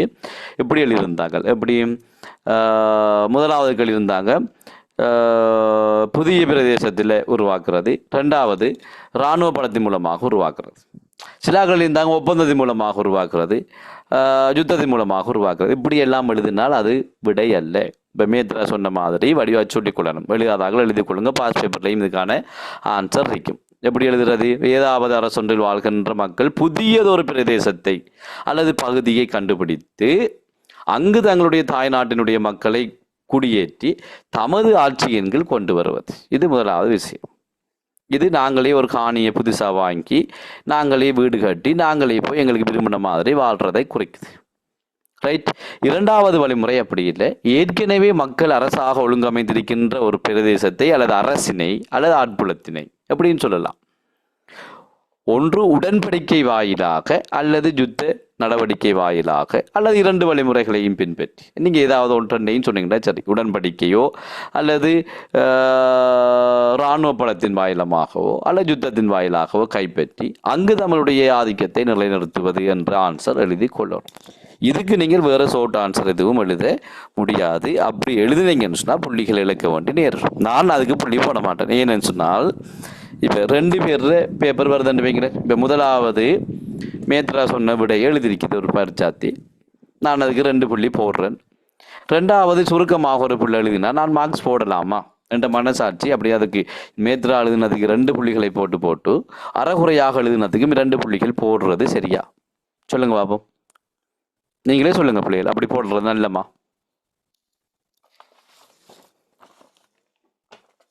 பொருத்தம் இல்லையா அப்படி செய்யறது? இல்ல சார். அப்படி செய்யவே கூடாது. அப்படி நாங்கள் செய்கிறதையும் இல்லை, அப்படி யாரும் செய்யவும் கூடாது. இந்த வினாவை நோட் பண்ணி வச்சுக்கொள்ளுங்க. இந்த கேள்வி 2 வருடங்களில் வந்திருக்குது. மாணவர்கள் நீங்கள் எதிர்பார்க்குற நீங்கள் சொல்கிற மாதிரி தான் நீங்கள் கேட்ட மாதிரி தான் சுருக்கமாக எழுதுவோம் என்று சொல்லி சில டீச்சர்ஸ் நீங்கள் ஷோர்ட்டாக எழுதுங்க பாஸ் போடுவாங்க சரி போடுவாங்கன்னு சொல்லி கொடுத்து பிள்ளைகள் அறையும் குறையுமாக எழுதி புள்ளிகளை இழந்த வரலாறு தான் அதிகமாக இருக்குது. ரைட். எனவே அதுக்கான விடையை நீங்கள் எழுதியிருப்பீங்கன்னு நினைக்கிறேன். ரைட். 2வது கேள்வி பாருங்கள். இலங்கையில் அரசியலமைப்பு சீர்திருத்தங்களை அறிமுகம் செய்வதற்கு காலனித்துவ ஆட்சியாளர்களை தூண்டிய 2 காரணிகளை குறிப்பிடுங்க. இந்த கேள்வி வந்தது நான் சொன்னேன் தான் ஏற்கனவே. இந்த கேள்வி வந்தது. என்ன விடை வரும் இதுக்கு? இலங்கையை கைப்பற்றிடுவாங்க. காலனித்துவமாக கைப்பற்றினது பிறகு அவங்க இங்கே மாற்றங்களை செய்ய வேண்டிய தேவை உருவாகுது, நோக்கங்களாக இருக்கின்றது. அப்படிப்பட்ட நோக்கங்கள் 2 தருகன்னு சொல்லி கேட்குறாங்க. சொல்லுங்க பார்ப்போம்.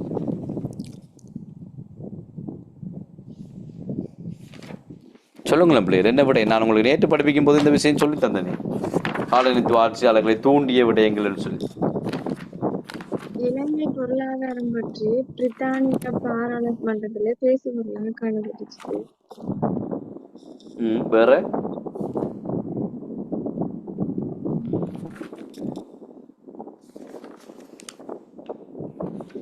வேற தங்களது அந்த ஆட்சியை இலங்கையில நிலைநாட்ட வேண்டும் சொல்லிட்டு ஒரு நோக்காக உருவாக்கப்பட்டுச்சு. வேற யாராவது விட வரும் வரைக்கும் கேட்பேன். நான் முழுமையான விடைகள் வரும் வரைக்கும் கேட்டுருப்பேன். அதான் திரும்ப கேட்குறேன். ஆட்சி இலங்கையில் பிரித்தானியர்கள் கைப்பற்றினது பிறகு அவங்க இலங்கையில் ஆட்சியை கைப்பற்றுவதற்கு அவங்களை தூண்டிய காரணங்கள். இப்போ கைப்பற்றினது பிறகு என்ன காரணங்களால் தூண்டப்பட்டார்கள்? ஏன் அவர்கள் இங்கே காலனித்துவ அரசை உருவாக்க வேண்டிய தேவை ஏற்பட்டது? அதான் கேள்வி. நான் நேற்று நான் படிப்பிச்ச நேரம் நான் உங்களுக்கு சொல்லி தந்தேன் இந்த விஷயத்தை. அதுக்குள்ள ஒரு நாளைக்குள்ள மறந்து போயிட்டீங்களே. சார் நான் சொல்லட்டா சார்? சொல்லுங்க. தமது தாய்நாட்டின் உச்ச நன்மைக்காக காலனித்துவ சமூகத்தை பயன்படுத்துதல் 1வது. ஓகே. 2வது நேரடி காலனித்துவத்தை நிர்வகிக்க முடியாமை, பாதுகாப்பு மற்றும் நிர்வாக செலவுகளை அதிகரித்தல். Okay, right. இப்போ இந்த கேள்வி 2019 ஆண்டு 35வது கேள்வியாக வந்து நோட் பண்ணிக்கொள்ளுங்க. 2019 ஆண்டு 39வது கேள்வியாக இந்த கேள்வி வந்திருக்கு. ரைட். 2019 ஆண்டு 35வது இந்த கேள்வி வந்திருக்குது. அப்போ எங்களுக்கு தெரியணும், இந்த வந்த கேள்வியை திரும்பியும் அவங்க போடுகின்ற போது அதுதான் விடையாக இருக்க போகுது. ஏன்னா அதைத்தான் நாங்கள் இங்கே சொல்லிக்கொள்ளோம். 35வது விடையை எடுத்து பார்த்தீங்கன்னா தெரியும்.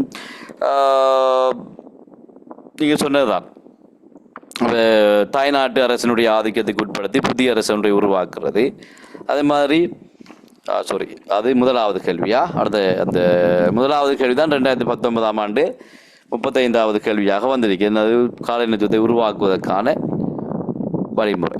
இந்த கேள்வி கொஞ்சம் பொறுங்களா தேடி பார்த்து சொல்கிறேன். நல்லது, நான் பிறகு சொல்கிறேன்னா இந்த கேள்வி இப்போ வந்தேன்னு சரியாக கண்டுபிடிக்கல. இந்த கேள்வி வந்திருக்குது. இதுக்கு 3 காரணங்கள் என்று நான் நேற்று சொன்னேன். ஒன்று, இப்போ டில்சான் இவர் சொன்ன மாதிரி ஆங்கிலேயர்கள் இலங்கையை கைப்பற்றித்தாங்க. கைப்பற்றினதுக்கு பிறகு மற்ற குடியேற்றங்கள் இருந்து என்ன செய்யப்படுகின்றது? வருமானங்கள் தாய்நாட்டுக்கு கொண்டு செல்லப்படுகின்றது. ஆனால் இலங்கையில் மட்டும் அது தொடர்பான பிரச்சனைகள் நிலவி கொண்டிருந்ததால் இலங்கையை நிர்வாகம் செய்ய வேண்டிய தேவை அவங்களுக்கு ஏற்படுது. அந்த வகையில் 3 விடயங்கள் அவங்களுக்கு தூண்டுதலாக இருந்தது. எழுதி கொள்ளுங்கள் ஆக்கள். முதலாவது இலங்கையில் பாதுகாப்பு மற்றும் நிர்வாக செலவுகள் அதிகரித்து காணப்பட்டமையும் காலனித்துவத்தை நேரடியாக நிர்வகிக்க முடியாமல் இருந்தமை. அதே மாதிரி 2வது விடயம், இலங்கை சமூகத்தினுடைய வாழ்க்கை முறையும் தேவைகளும் ஆங்கிலேயர்களுடைய கலாச்சாரத்தோடு பொருந்தாததாக காணப்பட்டமை.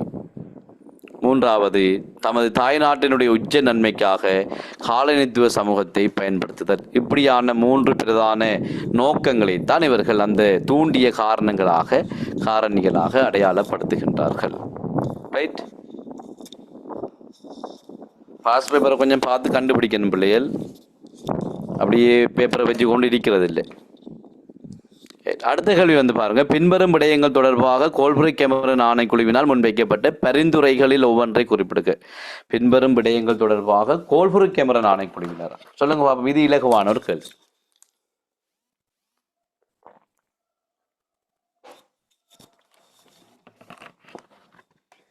சட்டசபை அறிமுகம் செய்யப்பட வேண்டும். இப்ப எப்படி சொல்லணும்? ஒவ்வொன்று சொல்லணும். நீதித்துறை தொடர்பாக நடந்த ஏதாவது ஒரு பரிந்துரை. நீதித்துறை தொடர்பாக என்ன, சட்டத்துறை வருமா? நீதித்துறைக்குள்ள சட்டத்துறை வருமா? நீதித்துறைக்குள்ள சட்டத்துறை வருமா? இலங்கையில் சுதந்திரமான நீதித்துறை ஸ்தாபிக்கப்பட்டது. Okay, very good. இலங்கையில சுதந்திரமான நீதித்துறை ஒன்றுக்கான அடித்தளம் விடப்பட்டது. சரி, ரைட். அடுத்ததுக்கு என்ன சொல்லலாம்? தேசாதிபதியினுடைய அதிகாரங்கள் தொடர்பாக கோல்புரை கேமரன் ஆணைக்குழுக்கள் என்ன சொன்னாங்க? தேசாதிபதியினுடைய குறைக்கப்பட்டது. தேசாதிபதியினுடைய சட்ட வாக்கு அதிகாரங்கள் குறைக்கப்பட வேண்டும் என்று சொன்னாங்க. தேசாதிபதியினுடைய நீதித்துறை சார்ந்த அதிகாரங்கள் குறைக்கப்பட வேண்டும் என்று சொன்னாங்க. இதுக்கெல்லாம் பிள்ளைகள் நிறைய விடைகள் இருக்குது, ஏதாவது எழுதி கொண்டீங்கன்னா சரி. இதுவும் ஒரு முறை வந்த கேள்வியாகத்தான் நினைக்கிறேன். இப்படிப்பட்ட வினாக்கள் தான் வருகை தொடர்ச்சியாக போட்டுக்கொண்டிருக்காங்க. கொஞ்சம் வடிவாக பார்த்துக்கொள்ளுங்க. டவுட்ஸ் இருந்தால் நீங்கள் எனக்கு போடுங்க, நான் கிளியர் பண்ணி வரும். 4வது கேள்வி பாருங்க, சோல்பரி அரசியல் திட்டத்தின் கீழ் பாராளுமன்றம் 3 நிறுவனங்களை கொண்டிருந்தது. அவற்றில் 2 பெயர்களை தருக. என்ன நிறுவனம்? 3 நிறுவனம். மக்கள் பிரதிநிதி சபை, செனட் சபை, முடி மகாதேசாதிபதி. முடி அல்லது மகாதேசாதிபதி. முடி அல்லது மகாதேசாதிபதி. இதுல 2 எழுதி கொண்டீங்கன்னா சரி. நீங்க 3ஐயும் எழுதி வச்சுக்கொள்ளுங்க. 3 நிறுவனங்கள் என்று சொன்ன உடனே அங்க பயப்பட தேவையில்லை. 3 நிறுவனங்கள் என்று சொல்றது 1ஆம் சபை, 2ஆம் சபை, ரைட். அடுத்தது முடி சார்பாக மகாதேசாதிபதி. இந்த கேள்வியும் ஃபைனல் எக்ஸாமுக்கு குருவினாவாக வந்திருக்குது. ரைட், 2 வருஷங்களில் வந்திருக்காங்க. மாறி மாறி கேட்டாங்க. ஒரு தரம் இப்படி கேட்டாங்க, இன்னொரு தரம் செனட் சபையை தந்து மற்ற 2 சபையையும் தாங்கன்னு சொல்லி கேட்டாங்க. அல்லது பிரதிநிதிகள் சபையை தந்து மற்ற 2 சபைகள் மற்ற 2 நிறுவனங்களையும் தாங்கன்னு சொல்லி கேட்டாங்க. அப்போ 3ஐயும் எழுதி வச்சு கொண்டீங்கன்னா அவங்க எதை கேட்டாலும் எங்களுக்கு விடை வழங்கக்கூடியதாக இருக்கும். ரைட், 5வது கேள்வி என்ன விடை? 2ஆம் குடியரசு அரசியல் திட்டத்தில் ஜனாதிபதி. நாங்கள் 2ஆம் குடியரசு இன்னும் பார்க்கலையே. ரைட், அப்படியே இருக்கட்டும். 6வது கேள்வி பாருங்க, இலங்கையில் இராஜகாரிய முறையினை இல்லாதொழித்து அரசியலமைப்பு சீர்திருத்தம்.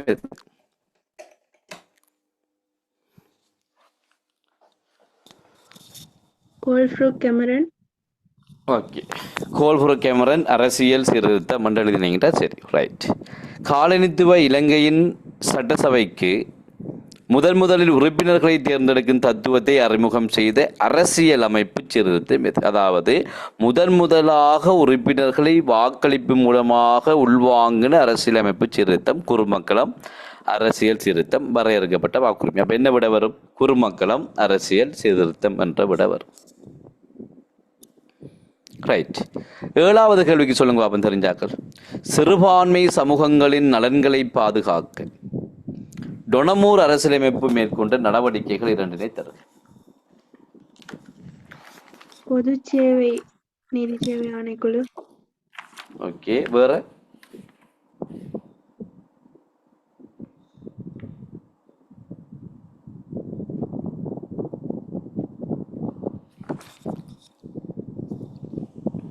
ஒரு ஆள் தான் ஆன்சர் பண்ணிக்காங்க. மற்ற சர்வஜன வாக்குரிமை. வேற சொல்லுங்களேன் பாப்போம். நிறைய விடைகள் இருக்குத்தானே, சொல்லுங்களேன் பாப்போம்.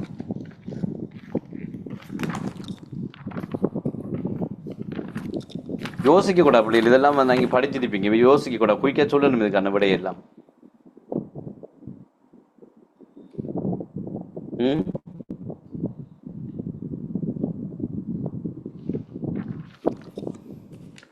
Right, very good. நீங்க சொன்ன சரி. அப்போ நாங்கள் சிறுபான்மை காப்பீடுகள் எங்கே படிச்சிருப்போம்? சிறுபான்மைய காப்பீடுகள் பற்றி எங்க படிச்சிருப்போம்? சோல்பரியாப்பிள் சோல்பரியில். இங்க எங்க கேட்குறாங்க கேள்வி?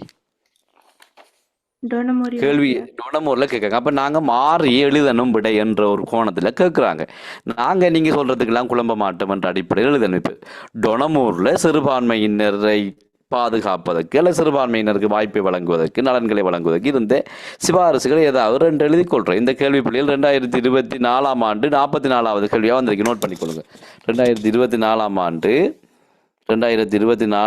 44வது வினாவாக வந்து நிறைய பிள்ளைகள் பிழை எடுத்திருந்தார்கள். ஏனென்றால் நிறைய பேர் சோல்பெரி ஜாப்பில் இருந்த சிறுபான்மையோர் காப்பீடுகளுக்கான ஏற்பாடுகளை எழுதிவிட்டாங்களே தவிர அவர்கள் டொனமூரில் இருந்த விடயங்களை எழுத தவறி விட்டார்கள். சிறுபான்மையோர் காப்பீடு என்று உடனே அங்கே போய்த்தாங்க. அவங்க எழுதி கொள்ளுங்க. நிர்வாக குழு முறை வரும். ரைட். அது மாதிரி அரசு சபைக்கு நியமனம் செய்யப்பட்டு 8 உறுப்பினர்கள் வருவார்கள். எழுதி கொடுங்க. அரச சபைக்கு நியமிக்கப்பட்டு 8 உறுப்பினர்கள் வருவாங்க.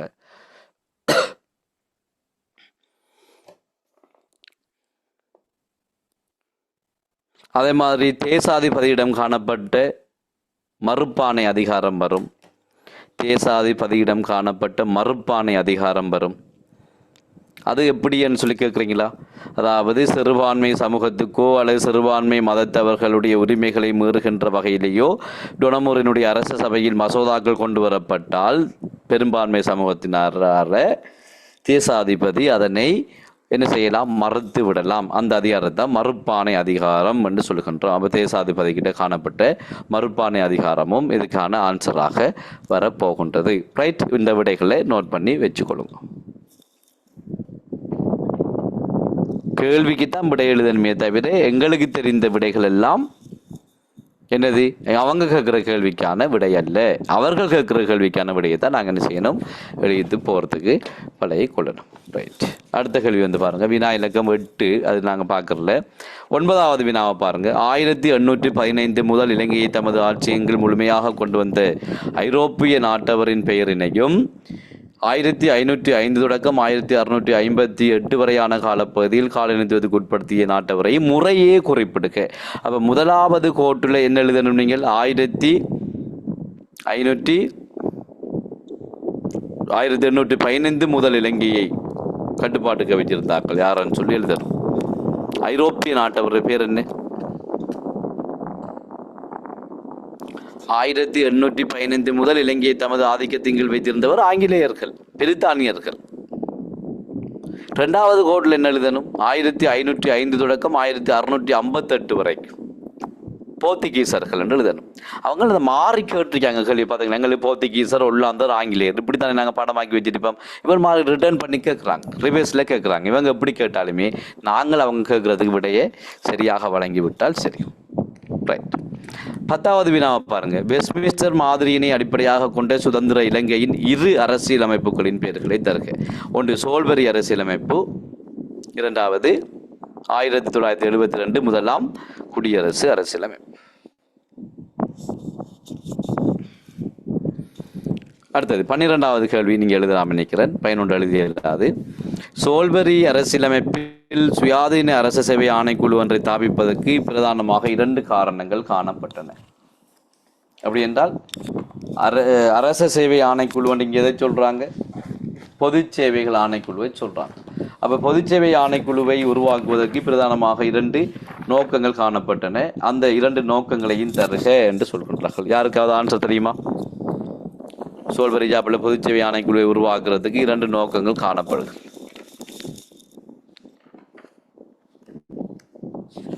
யாராவது?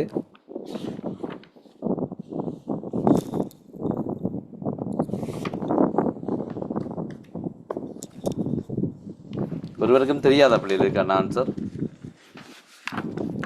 சிறுபான்மையினர்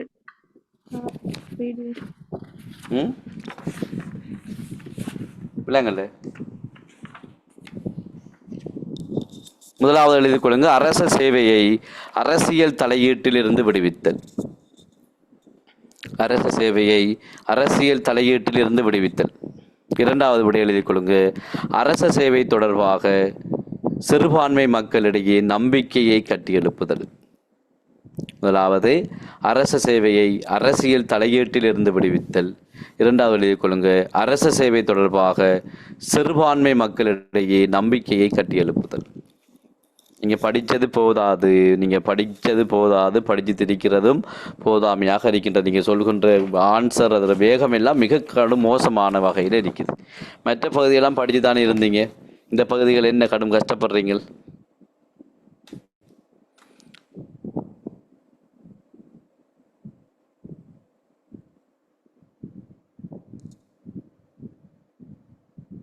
பதிமூன்றாவது கேள்விக்கு ஆன்சர் சொல்லுங்க பாப்போம். 13வது, இலங்கையில் பிற்பட்ட காலத்தில் மத்தியமயப்படுத்தப்பட்ட அரசுக்கான அடித்தளத்தினை இட்டு காலனித்துவ காலத்தில் அறிமுகப்படுத்தப்பட்ட அரசியலமைப்பு சீர்திருத்தம் கோல்புரக்கிய முறை அரசியல் சீர்திருத்தம்.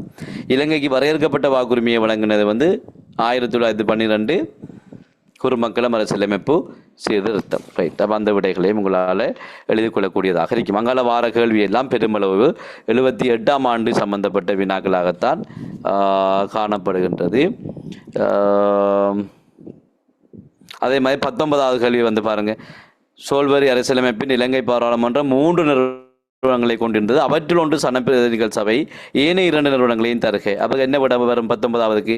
சனப்பிரதிநிதிகள் சபை தவிர்ந்த மற்ற 2 விடை வரும். ஒன்று செனட் சபை, அடுத்தது மகாதேசாதிபதி அல்லது முடி சார்பாக மகாதேசாதிபதி என்ற விட வரப்போகுது.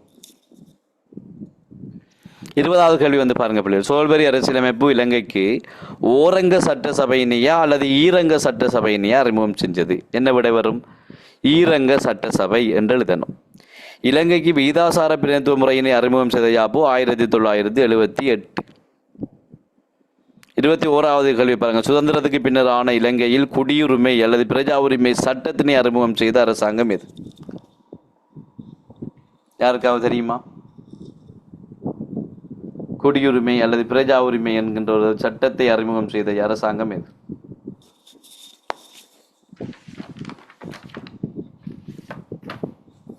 யாராவது? சோல்பரி. வேற?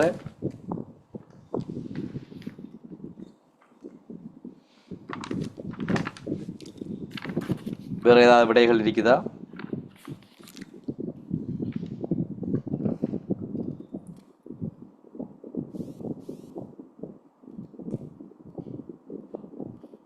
சார், முதலாம் குடியரசு யாப்பு. முதலாம் குடியரசு யாப்பு, சோல்வரி யாப்பு. படிக்கணும் பிள்ளைகள், நாங்கள் படிக்கிறது போதாது. இப்போ கேள்வி பாருங்க, சுதந்திரத்துக்கு பின்னரான இலங்கை என்று சொல்கின்றார்கள். அப்போ சோல்வரி வரலாம் அல்லது முதலாம் குடியரசு வரலாம். இதில் எது வரும்ன்றது தான் 2வதுக்கு விடை கேடுவீங்க.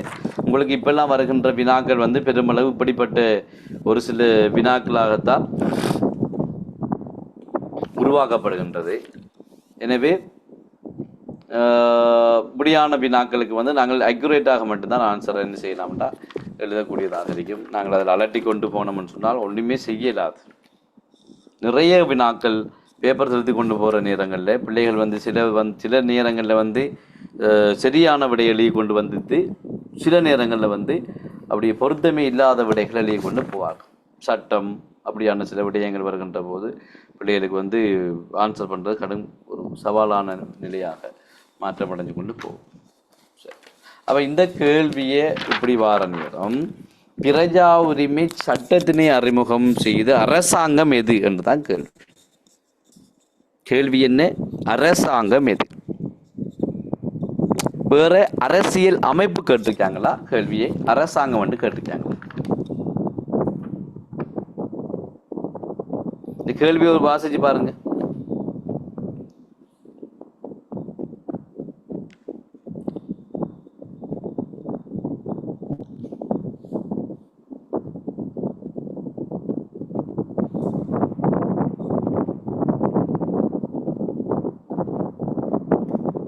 ஒரு ஆள் வாசிங்க இந்த கேள்வியை.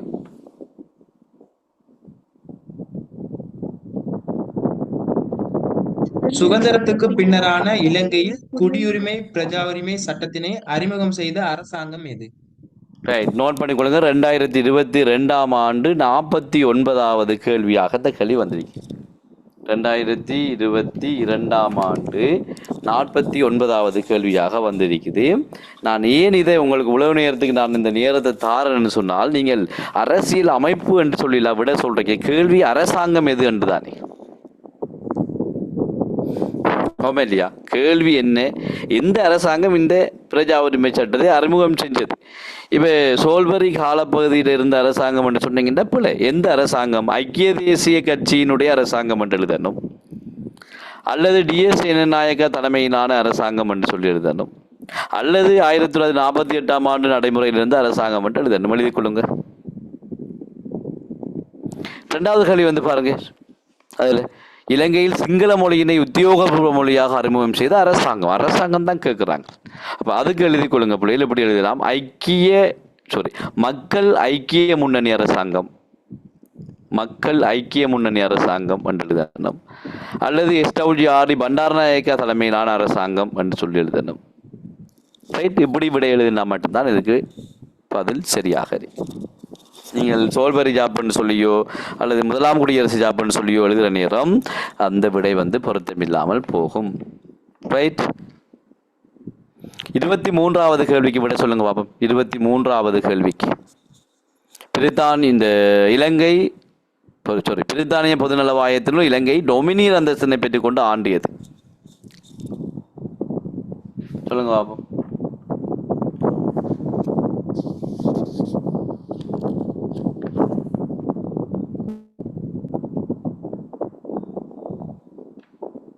அடுத்த கேள்வி வந்து பாருங்க, இலங்கை எந்த ஆண்டில் குடியரசாக மாற்றப்பட்டது?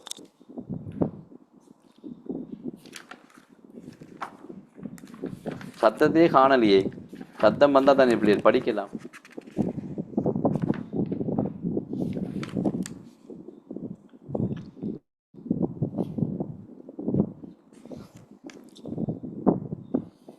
இது ரெண்டுல ஒன்றுக்குமே விட தெரியாதா உங்களுக்கு? ரெண்டு விடை கேள்வியில ஒரு கேள்விக்குமே விட தெரியாதா? ரெண்டாவது வினாவுக்கு 1972. 1972. அப்ப முதலாவது வினாவுக்கு 1948. 48 47?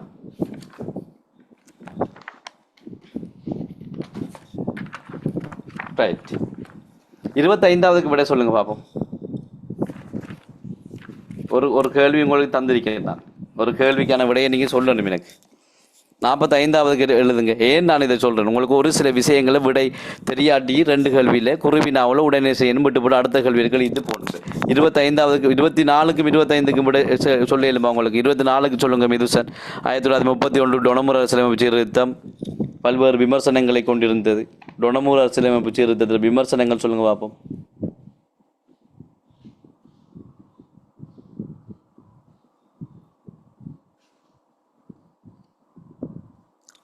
விமர்சனம் அல்லது குறைபாடுகள் என்றதை எப்படி கண்டுபிடிக்கிறாங்க? முன்னைய ஜாப்பில் உள்ள குறைபாடுகள், முன்னைய ஜாப்பில் இருக்கிற குறைபாடுகள் அந்த டொனமூரில் அது தோற்ற பின்னணி.